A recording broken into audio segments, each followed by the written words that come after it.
जन्मदिन की बधाई भाई। शुक्रिया आपका बहुत।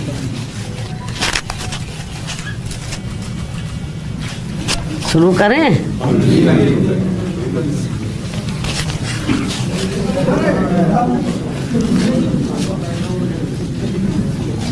सबसे पहले आज मैं अपने जन्मदिन के मौके पर आप सभी मीडिया बंधुओं को वे आपके माध्यम से पूरे देशवासियों को तथा बीएसपी के सभी छोटे बड़े पदाधिकारियों कार्यकर्ताओं एवं अपने शुभचिंतकों को भी नववर्ष सन 2024 की हार्दिक बधाई एवं शुभकामनाएं देती हूँ। साथ ही कुदरत से ये भी कामना करती हूँ कि ये नववर्ष सभी की जिंदगी में अपार तरक्की व खुशहाली लाए तथा आए दिन नई नई आ रही बीमारियों के प्रकोप से भी जरूर बचाए। वैसे मेरे जन्मदिन को लेकर आप लोग ये अवगत हैं कि नव वर्ष के पहले महीने में ही अर्थात आज के ही दिन दिनांक 15 जनवरी को पूरे देश भर में बीएसपी पार्टी व मूवमेंट से किसी न किसी रूप में जुड़े लोग मेरा जन्मदिन विशेषकर जन कल्याणकारी दिवस के रूप में ही मनाते हैं और वे इस वर्ष आज भी उसी मिशनरी भावना व सोच के तहत ही मेरा जन्मदिन मना रहे हैं। पूरे देश भर में मेरा जन्मदिन मना रहे हैं। उसके लिए मैं उन सभी लोगों का व अपने शुभ चिंतकों का भी हार्दिक दिल से आभार प्रकट करती हूँ।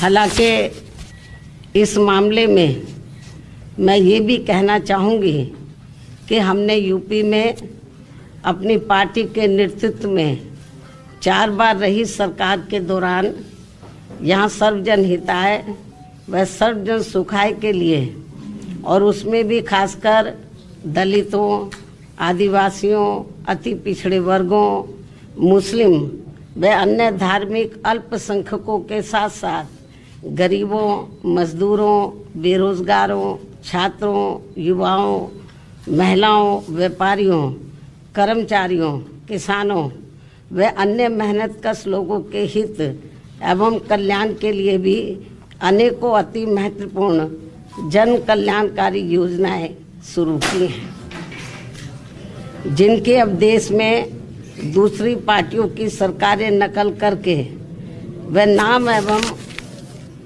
थोड़ा स्वरूप आदि बदलकर भुनाने में लगी हैं, किंतु उनकी जातिवादी, पूंजीवादी, संकीर्ण व सांप्रदायिक सोच होने की वजह से उनका इन्हें सही से पूरा लाभ नहीं मिल पा रहा है और अब तो इनको केंद्र व राज्यों की सरकारों द्वारा गरीबी, बेरोजगारी व महंगाई आदि से मुक्ति दिलाने की बजाय तथा रोटी रोजी व रोजगार के भी साधन उपलब्ध कराने की गारंटी देने की बजाय इन्हें फ्री में थोड़ा सा राशन आदि देकर अपना गुलाम व लाचार एवं मोहताज और बनाया हुआ है। जबकि हमने यहाँ यूपी में अपनी पार्टी के नेतृत्व में 4 बार रही सरकार के दौरान इन लोगों को वर्तमान सरकारों की तरह अपना गुलाम व लाचार एवं मोहताज न बनाकर बल्कि इन्हें बड़ी तादाद में सरकारी एवं गैर सरकारी क्षेत्रों में रोटी रोजी एवं रोजगार आदि के साधन उपलब्ध करा के व इनकी गारंटी देकर काफ़ी हद तक इनको अपने पैरों पर खड़ा भी किया है। साथ ही इन्हें मान सम्मान व स्वाभिमान की जिंदगी बसर करने का भी काफ़ी मौका दिया है, जो वर्तमान में हमें कहीं पर भी होता हुआ नजर नहीं आ रहा है।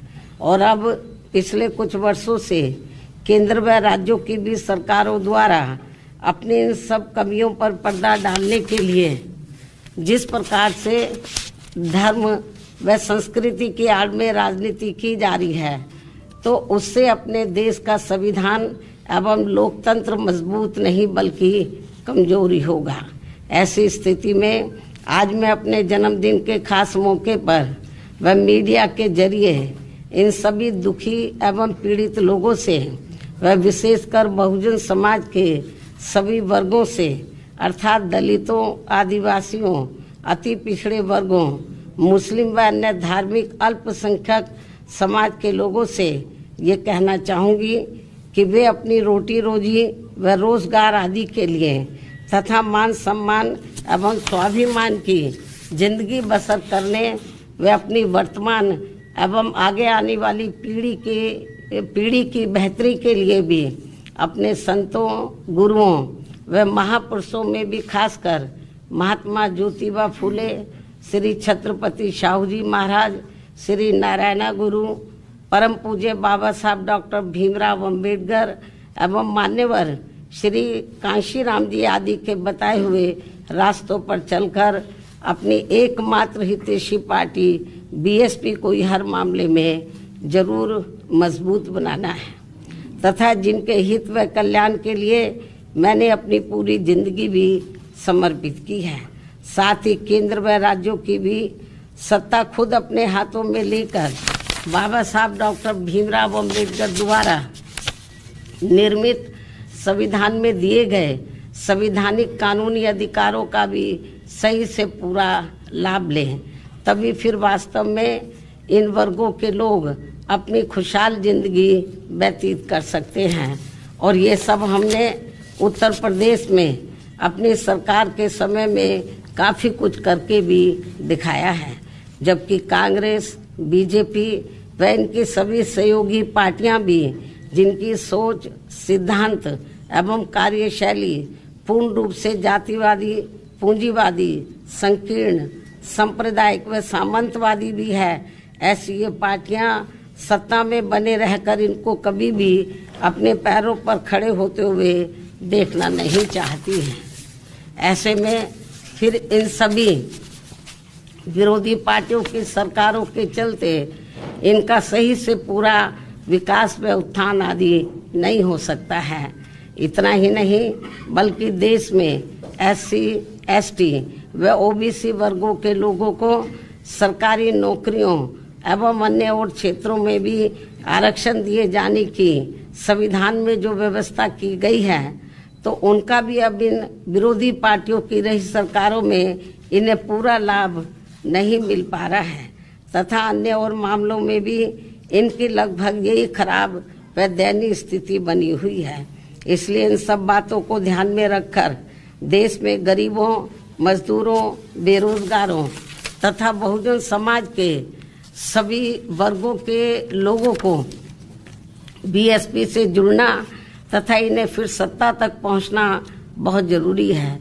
किंतु इन्हें यहाँ ये बात भी जरूर ध्यान में रखकर चलना होगा कि ये लोग अपने इस मकसद में कामयाब ना हो सके, तो उसके लिए यहाँ सभी विरोधी पार्टियां अंदर अंदर एक होकर व किस्म किस्म के साम, दाम, दंड भेद आदि अनेकों हथकंडे इस्तेमाल करके इन्हें हमेशा सत्ता से दूर बनाए रखना चाहती हैं, जिनसे इन्हें हर स्तर पर सावधान रहना होगा तथा गुमराह भी नहीं होना है। और इस मामले में ताज़ा उदाहरण ये है कि अभी हाल ही में विपक्ष के इंडिया गठबंधन को लेकर जिस प्रकार से सपा मुखिया ने एक सोची समझी रणनीति के तहत बीएसपी के लोगों को गुमराह करने के उद्देश्य से कुछ ही घंटों के अंदर बीएसपी प्रमुख के प्रति गिरगिट की तरह अपना रंग बदला है, तो उससे भी पार्टी के लोगों को जरूर सावधान रहना है। इसके साथ ही पिछले महीने पार्टी की ऑल इंडिया की बैठक में आम सहमति से श्री आकाश आनंद को मैंने अपना एकमात्र उत्तराधिकारी घोषित किया था।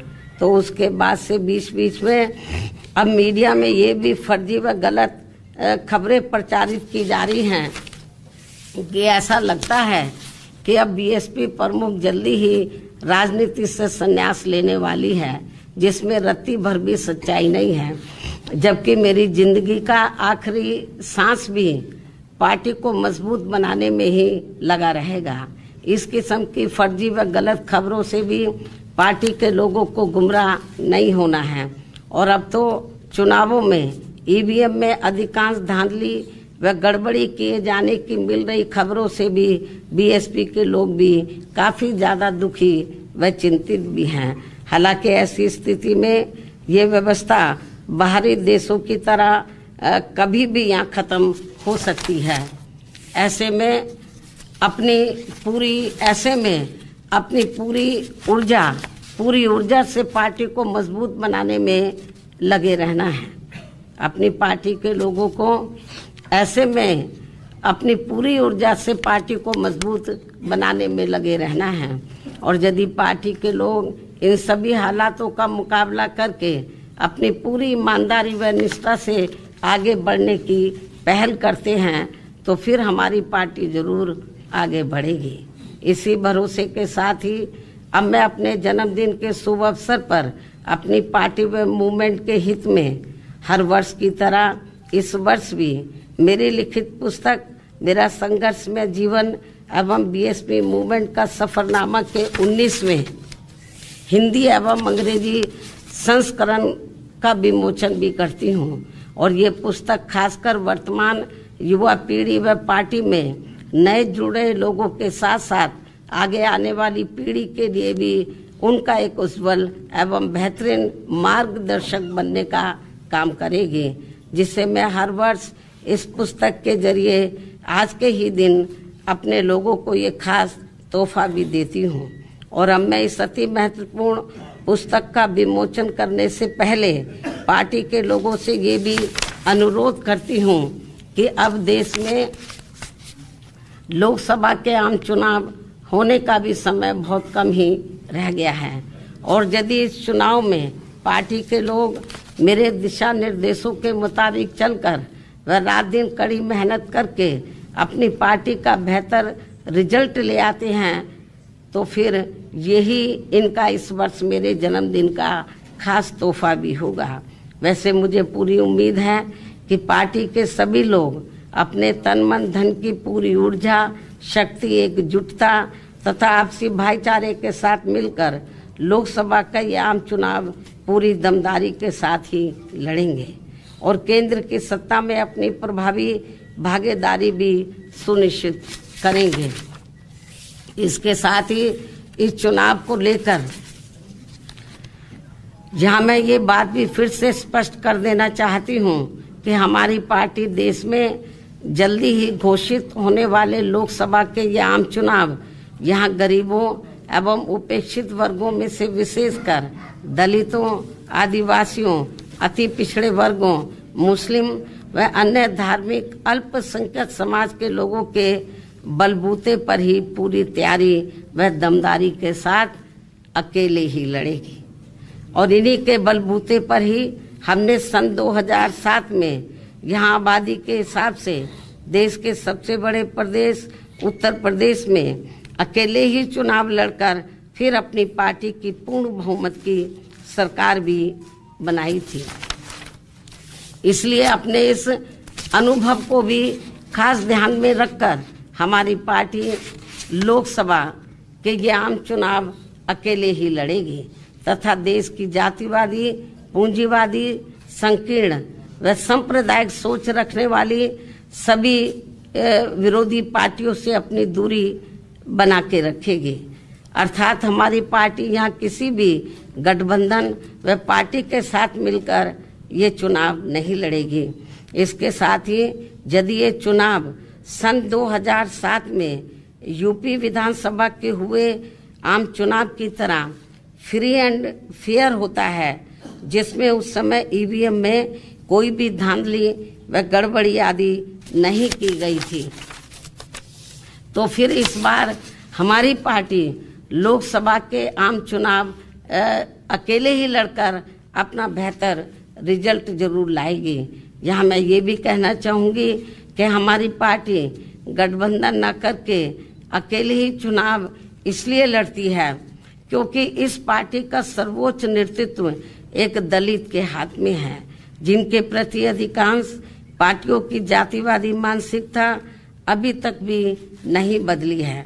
यही मुख्य वजह है कि गठबंधन करके चुनाव लड़ने में बीएसपी का वोट तो गठबंधन से जुड़ी पार्टी को पूरा चला जाता है, लेकिन उनका अपना बेस वोट वह विशेषकर अपर कास्ट समाज का वोट बीएसपी को ट्रांसफर नहीं हो पाता है। और इसके कुछ खास उदाहरण ये हैं कि यहाँ यूपी में सन 1993 में हुए विधानसभा के आम चुनाव सपा से गठबंधन करके लड़ने से बीएसपी की केवल 67 सीटें ही जीत कर आई थी, जबकि सपा को इसका ज्यादा लाभ पहुंचा था। उसके बाद सन 1996 में बीएसपी ने यूपी में हुए विधानसभा का आम चुनाव कांग्रेस पार्टी से गठबंधन करके लड़ा था, जिसमें पार्टी की केवल 67 सीटें ही जीत कर आई थी और इस चुनाव में भी कांग्रेस पार्टी को ही ज्यादा फायदा हुआ था। तो तब फिर बीएसपी ने यहाँ सन 2002 में विधानसभा के हुए आम चुनाव अकेले ही लड़ा था, जिसमें पार्टी की पहली बार यहाँ 67 से बढ़कर लगभग 100 सीटें जीत कर आई थी, जिसमें 2 हमारे विधायक सिंबल ना मिलने की वजह से समय से इंडिपेंडेंट जीत कर आए थे। उसके बाद सन 2007 में यूपी में विधानसभा के हुए आम चुनाव में बीएसपी ने फिर से अकेले चुनाव लड़कर यहाँ अपनी पूर्ण बहुमत की सरकार भी बना ली थी, जबकि उस समय ये चुनाव ईवीएम से ही हुआ था, जिसमें शुरू में कोई धांधली व बेईमानी आदि नहीं हो पाई थी। साथ ही यहाँ लोकसभा आम चुनाव में व देश के अन्य राज्यों में भी अकेले चुनाव लड़कर खासकर वोट प्रतिशत के हिसाब से पार्टी की काफी अच्छी स्थिति रही है, लेकिन पिछले कुछ वर्षों से अब हर चुनाव में ईवीएम में काफी धांधली व बेईमानी आदि हो रही है। ऐसी ये आम धारणा है, जिसकी खास वजह से अब हमारी पार्टी को भी यूपी सहित पूरे देश में काफी कुछ नुकसान हो रहा है, जबकि इसके बावजूद भी हमारी पार्टी ये सोचकर देश में सभी चुनाव पूरी तैयारी व दमदारी के साथ लड़ती है कि पता नहीं कब ईवीएम में धांधली व बेईमानी आदि करने वालों का सिस्टम फेल हो जाए, तो तब फिर संबंधित चुनाव में सही रिजल्ट आ सकता है। हालांकि अब ईवीएम के विरोध में काफी आवाजें भी उठने लगी हैं। ऐसे में ये सिस्टम कभी भी खत्म हो सकता है या फिर इसमें कुछ परिवर्तन भी किए जा सकते हैं। इसलिए हमें पार्टी के जनाधार को बढ़ाते रहना बहुत जरूरी है। हमारी पार्टी के लोगों को अपनी पार्टी के जनाधार को बढ़ाते रहना बहुत जरूरी है। साथ ही गठबंधन को लेकर खासकर मैं गठबंधन के बारे में बताना चाहती हूँ। साथ ही गठबंधन को लेकर पार्टी का ये भी मानना है कि इस मामले में अभी तक का अधिकांश अनुभव यही रहा है कि गठबंधन करके चुनाव लड़ने से हमारी पार्टी को फायदा कम व नुकसान ज्यादा होता है तथा इससे पार्टी का वोट प्रतिशत भी कम हो जाता है और फिर बीएसपी से गठबंधन करने वाली पार्टी को पूरा फायदा पहुंच जाता है। यही मुख्य वजह है कि देश में अधिकांश पार्टियां बीएसपी से गठबंधन करके चुनाव लड़ना चाहती हैं, जबकि हमें बीएसपी के हित को भी देखना बहुत जरूरी है, जिसे मद्देनजर रखते हुए अब बीएसपी के लिए पार्टी व मूवमेंट के हित में अकेले ही चुनाव लड़ना ज्यादा बेहतर होगा। लेकिन अब किसी भी चुनाव के बाद हमारी पार्टी खासकर कमजोर एवं उपेक्षित वर्गों के हितों में केंद्र व राज्यों की सही बनी सरकारों में व उनकी जरूरत को ध्यान में रखकर अपनी उचित भागीदारी के आधार पर शामिल भी हो सकती है। लेकिन चुनाव मिलकर नहीं लड़ेगी, चुनाव के बाद का मैं आपको बता रही हूँ, क्योंकि ऐसे में अब पूर्व की तरह पार्टी बाहर से फ्री में समर्थन देने वाली नहीं, ताकि अपने लोगों के हितों में कुछ जरूरी कार्य होते रहे। संक्षेप में मेरा यही कहना है कि हमारी पार्टी अब देश में जल्दी ही होने वाले लोकसभा के आम चुनाव अकेले ही लड़ेगी, अर्थात किसी भी पार्टी व गठबंधन के साथ मिलकर ये चुनाव नहीं लड़ेगी। इन्हीं जरूरी बातों के साथ ही अब मैं अपनी पुस्तक का विमोचन करती हूँ।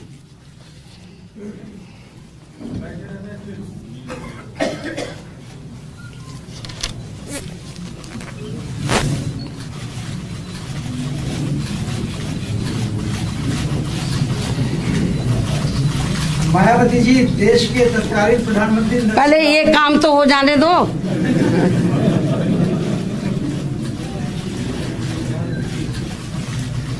देश के तत्कालीन प्रधानमंत्री नरसिंह राव ने आपको कहा था कि आप भारतीय लोकतंत्र का चमत्कार हैं।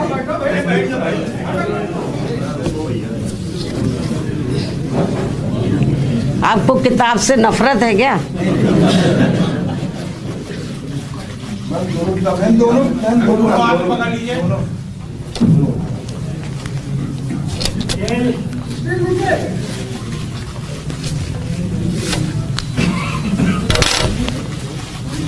इधर थोड़ा हाथ कर लीजिए, चेहरा आपका नहीं आ रहा है।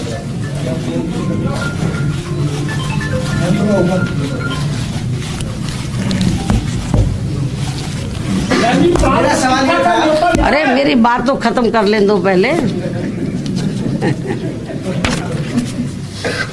और अब मैं अंत में मीडिया बंधुओं से मेरे जन्मदिन का केक आदि लेने का आग्रह करते हुए अपनी बात यहीं समाप्त करती हूँ। यदि आपके कुछ सवाल हैं तो आप पूछ सकते हैं, वरना मैं आपसे यहीं रजा लेती हूँ। धन्यवाद। जय भीम व जय भारत। अमेरिका में जन समुदाय के सामने कहा था आप, हाँ भाई,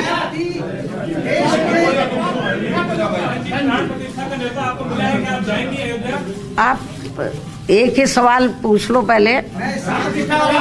आप दोनों तय कर लो कि पहले मैं आपका जवाब दूं या आपका दूं। तत्कालीन प्रधानमंत्री नरसिंह राव ने अमेरिका में भारतीय समुदाय के सामने कहा था कि मायावती देश के लोकतंत्र का चमत्कार है, और देश ने उस समय स्वीकार किया था कि मायावती देश की प्रधानमंत्री पद की दावेदार बन चुकी है। आज आपका दावा क्या है? उनकी सोच का मैं स्वागत करती हूँ।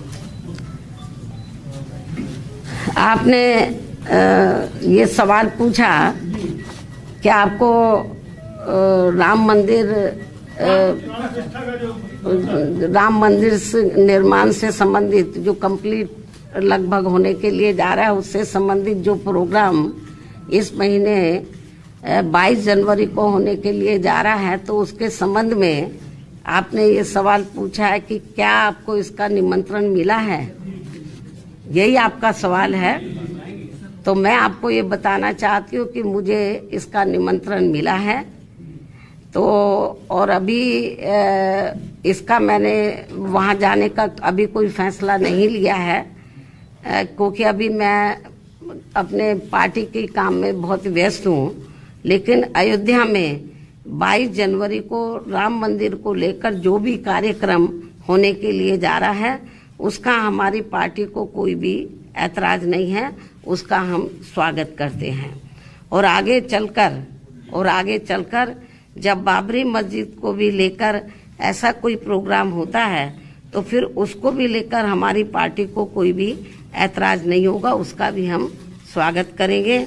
क्योंकि आप लोगों को मालूम है कि हमारी पार्टी धर्मनिरपेक्ष पार्टी है और सभी धर्मों का हमारी पार्टी एक बराबर उनका सम्मान करती है। तो चाहे हिंदुओं का मामला हो या सिखों का हो, बुद्धिस्टों का हो, मुस्लिम समाज का हो या अन्य मजहब को मानने वाले लोगों का हो, तो उनका कोई भी कार्यक्रम होता है या वो कोई भी ऐसा कोई फैसला लेते हैं तो जो मानवता इंसानियत के लिए है, तो मेरे ख्याल कभी हमारी पार्टी ने उसका विरोध नहीं किया है। मैं फिर इसको रिपीट करती हूँ इस बात को कि बीएसपी ही देश में अकेली एक ऐसी पार्टी है जो धर्मनिरपेक्ष पार्टी है और सभी धर्मों का एक बराबर हम सम्मान भी करते हैं। मुझे जो इनविटेशन मिला है तो इसके लिए हम उनका स्वागत करते हैं और मैं यदि ज़्यादा व्यस्त नहीं रही क्योंकि और भी पार्टी के काम है तो मैं जरूर, अभी मैंने कोई इस मामले में अभी कोई डिसीजन नहीं लिया है, अभी तो कई दिन पड़े हुए हैं, तो जो भी डिसीजन लिया जाएगा तो वो आपके सामने होगा।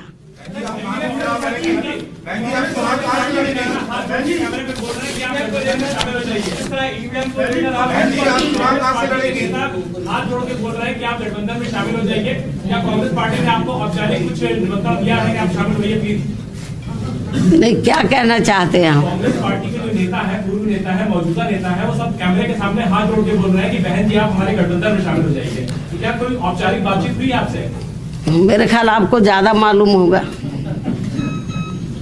अच्छा बहन जी, आप चुनाव कहां से लड़ेंगे? आप हमेशा अभी इलेक्शन अनाउंस नहीं हुआ है। आप हमेशा आपका रुख रहता है, इसको लेकर सड़कों पे कब उतरेंगे, कब तक इसका विरोध दर्ज करेंगे? जरूरी है सड़कों पे उतरना, काम करने के अपने तौर तरीके होते हैं, हर पार्टी के अपने तौर तरीके होते हैं। कांग्रेस का अपना तौर तरीका अलग है, बीजेपी का अपना है, हमारी पार्टी का अपना अलग तौर तरीका। हमारी पार्टी एक कैडर बेस्ड पार्टी है। शायद आपको मालूम नहीं है कि पूरे देश में इस समय हमारी पार्टी के छोटे छोटे कैडर कैंप चल रहे हैं, अकेले यूपी में नहीं, देश के अन्य राज्यों में भी, और बंद जगह पे वो कैडर कैंप होते हैं जिसमें पार्टी और मूवमेंट के बारे में उनको डिटेल में बताया जाता है। तो जरूरी नहीं है हम हाउ हल्ला करें जैसे दूसरी अपनी पार्टी के अपने अपने तौर तरीके हैं, हमें दूसरी पार्टियों की नकल नहीं करनी है।